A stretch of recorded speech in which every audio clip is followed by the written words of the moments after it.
Yo, what's up mga katropa? Panibagong vlog na naman for today's review. Eto, pupunta tayo doon sa may venue natin, no? I-review natin itong bagong PCX 160.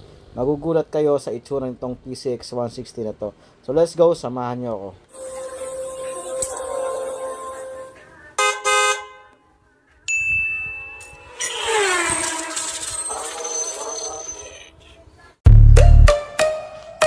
Yeah.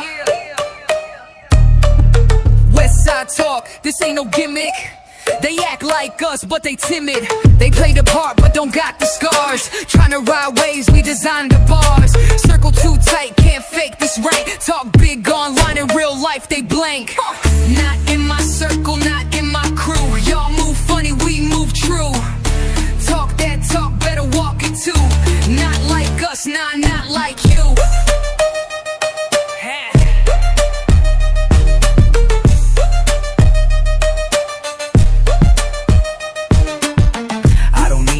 Fake validation, all I see is soft imitation. And ghosts in the streets, loud in the booth. Try to flex lies, but we live truth. Not in my circle, not in my crew. Y'all move funny, we move true. They want clout, we want the root. Not like us, nah, not like you.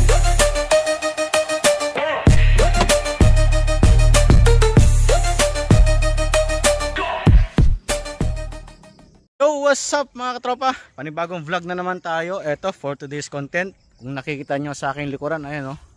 Ito yung nag-iisa dito sa may Panay. Ito yung PCX na Goldwing body kit. So, imported siya mga katropa. Galing siya sa ibang bansa. Sa Indonesia. Ayun. So, ito yung kauna-unahang PCX na ginawang mini Goldwing yung forma.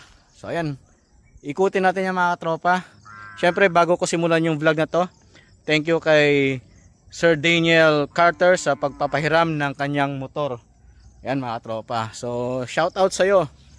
Thank you sa pagpapahiram. So mga katropa, umpisahan natin dito sa kanyang visor, no? And kung nakikita nyo mga tropa, yung kanyang visor assembly talaga yan. Yung dating visor nito mga tropa, talagang pinalitan na talaga ng kit para sa PCX. Ayan, kung nakikita nyo, ayan o. Para ito sa Goldwing na body kit mga tropa.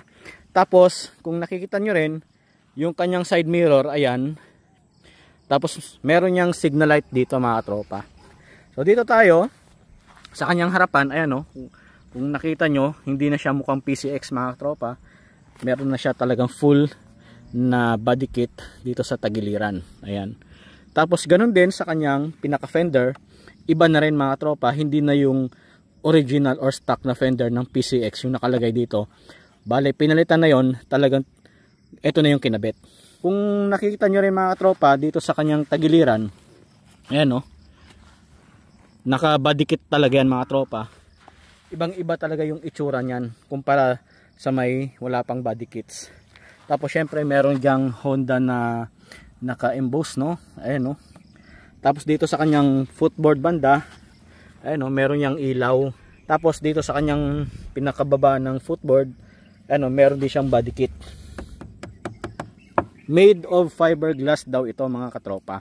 Tapos dito naman tayo sa pinakatagiliran. Ayan, kung nakikita nyo dito yung pinaka-tangke niya, meron yan ditong pocket.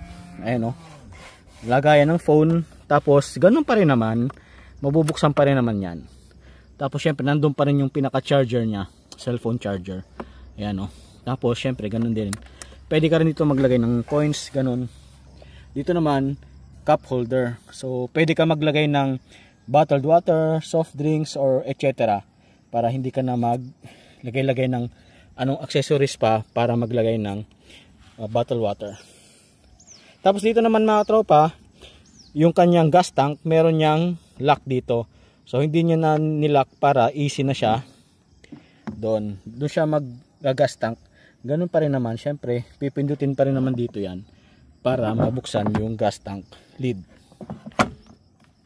Ito nga pala mga tropa, hindi pa fully na installed yung kanyang body kit kasi nauhuli yung custom, hindi pa dumadating dito yung handlebar cover kasi meron daw talagang handlebar cover itong body kit na Goldwing mga tropa. So abang-abang tayo kapag nandyan na, ipapart 2 uli natin. Tapos syempre wala nang side mirror dito. Dito na siya. In fairness mga tropa, ang ganda ng side mirror niya, wide view siya, hindi siya naka-zoom. Kaya parang stock look talaga yung paningin mo kapag nandito ka sa may driver, no? Kitang-kita mo talaga yung likuran. Hindi siya sagabal, hindi siya design lang. With purpose talaga yung side mirror na to. Talagang okay na okay talaga tumingin sa likuran. Ayan. At kung dito ka rin sa driver, ang ganda ng visor niya. Salong-salo yung hangin, hindi ka talagang tatamaan ng ulan sa dibdib. Dito naman tayo sa bandang likuran mga tropa. Ayan, no? So ito yung kanyang pinaka side bag. Ito, meron yung lock. Pero pag binuksan mo yan, meron namang kasamang susi yan yung set na to. Kaso hindi lang natin nakuha sa mayari kasi understood naman yan na malawak naman yung lagayan sa loob. Tapos dito, nakatago yung kanyang airbox. Pero hindi naman siya tatama dito sa may ano kasi nakadesign naman yan na may butas dito. Ayan. Tapos dito naman tayo mga tropa sa kanyang bandang pillion. So ito, meron siyang sandalan. So ito leather yan, ayan, leather. Tapos ito meron siyang armrest din. Tapos makakaupo pa rin naman yung angkas. Tapos syempre may sandalan na siya. Tapos ito nga pala mga tropa, functional din to. Kaso hindi nga naka open kasi naka-lock, pero meron yan susi. So pwede ka rin maglagay ng gamit dyan, hindi mo na kailangan bumili pa ng top box. Dito pa lang makakalagay ka na ng gamit mo every time na mag long ride ka. Ito meron din siyang third brake light. Kung mapapansin nyo or kung nakikita nyo sa likuran mga katropa, ganyan, no, Goldwing na Goldwing yung datingan mga katropa. Syempre ganun pa rin, dito pa rin naman yung kanyang original na ilaw. Tapos dito yung kanyang exhaust. Siyempre, design din yan. May butas para yung tambucho or yung exhaust hindi sasagabal dito sa may body kits. So, ayan. Overall mga tropa, ayan, no? Diba? Astigo. Dito naman tayo sa kabila mga tropa. Ayan. Ayan, no? Ganun din naman sa kabila. Ito, dito yung pinaka saddle bag or side box kasi ito top box So ito side box, ewan ko ano tawag.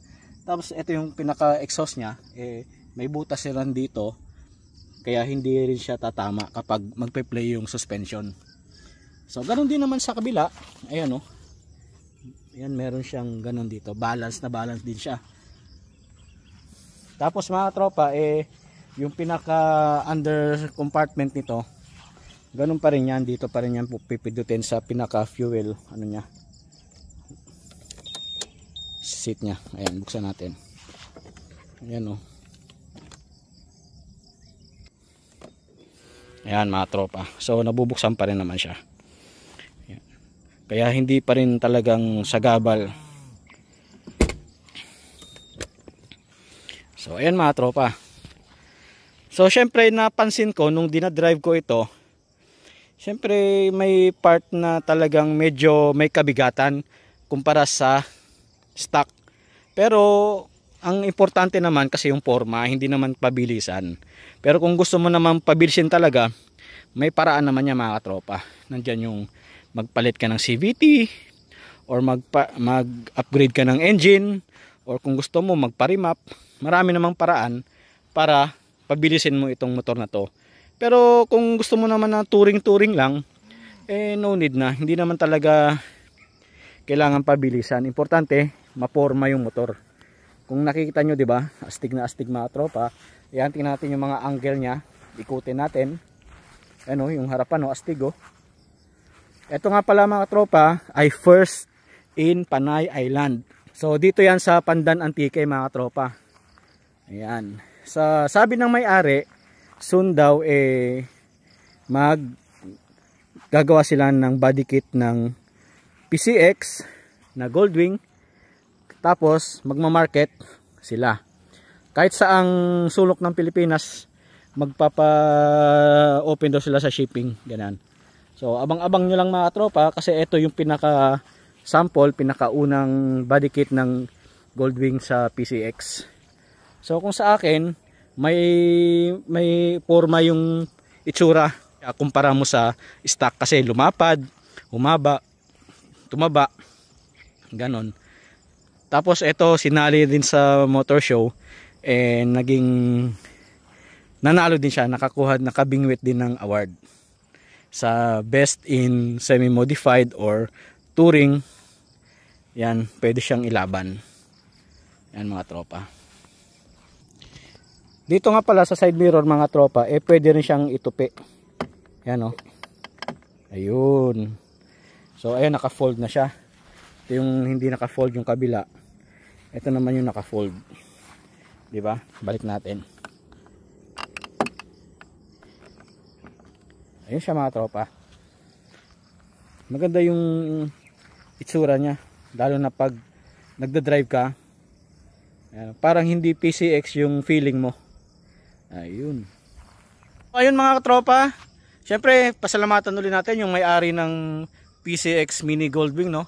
Daniel Carter, ayan. Sa kanya tong PCX na to. Kaya ito muna mga tropa. Isang montage muna tayo. Pasok.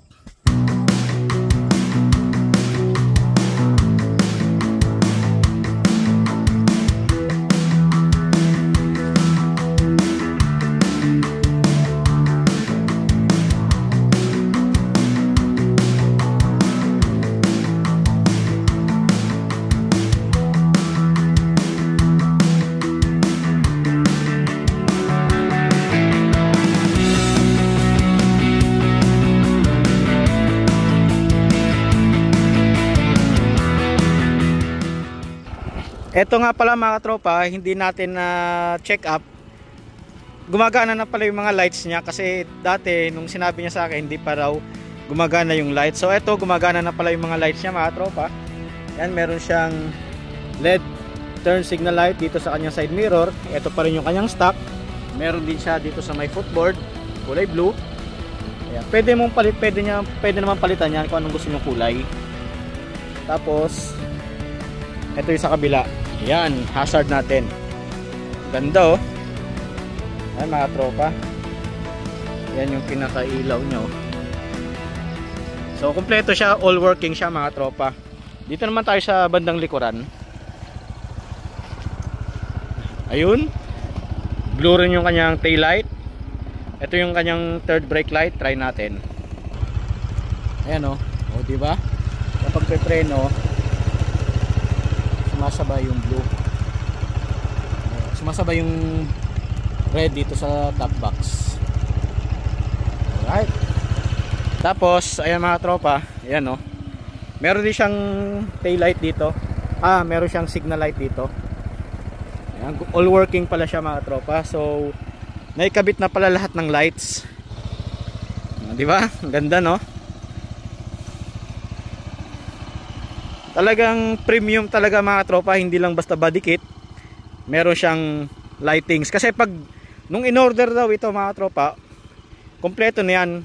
Kasama na sa body kit yung mga lights niyan. Kailangan mo lang talaga is install sa marunong.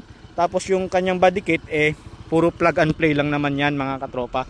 So ito wala pang presyo yan. Hindi pa sinasabi sa atin nung may-ari kung magkano yung price niya. So basta ayan, all working. Ayan oh. O diba?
So ayun mga katropa, natapos na nating ikutin itong PCX na Goldwing, no. So na walk around review na natin, na test drive na rin natin kanina. Pero okay naman yung handling niya, hindi naman nagbago.